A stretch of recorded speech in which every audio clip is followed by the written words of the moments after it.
This is Bishop John Doerfler of the Diocese of Marquette. Dear sisters and brothers in Christ, in my last message, I concluded my reflections on prayer.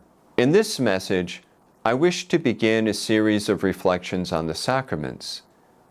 This is a part of the mystery tour of our faith to help form us into spirit-filled evangelizers. To evangelize means helping people encounter Jesus by sharing the gospel message so that they make a personal decision to follow Jesus in faith. Recall that I have spoken about 3 fundamental steps for evangelization, namely, to be a friend of Jesus, to make a friend, and to introduce your friend to Jesus. So far on this mystery tour, we have been reflecting on the first step, to be a friend of Jesus. We deepen our relationship with Jesus by living the Christian moral life because what we freely and deliberately choose to do, good or bad actions, either strengthens or weakens our friendship with Jesus. This was the first part of our series. Then second, we reflected on our life of prayer, which is another way to deepen our relationship with Jesus. Now, in this part of our series, we will reflect on how we deepen our friendship with Jesus through the celebration of the sacraments. What is a sacrament?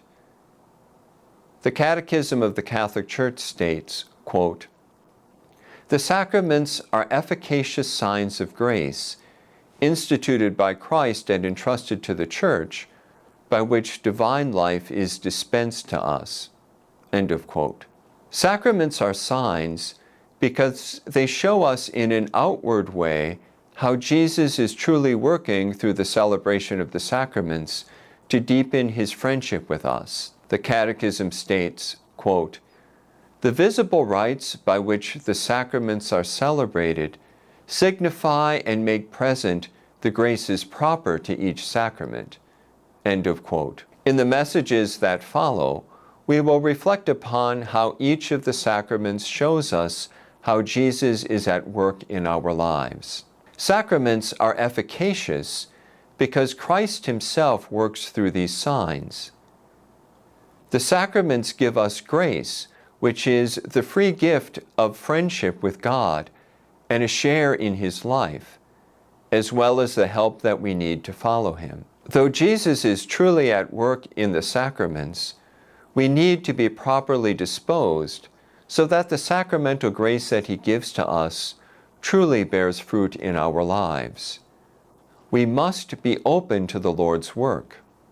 Otherwise, the grace given to us is like a seed that does not penetrate the hardened earth. It does not grow and bear fruit. Let us strive to conform our hearts to the will of God so that our friendship with him grows and the sacraments bear spiritual fruit in our lives. This is Bishop John Doerfler of the Diocese of Marquette.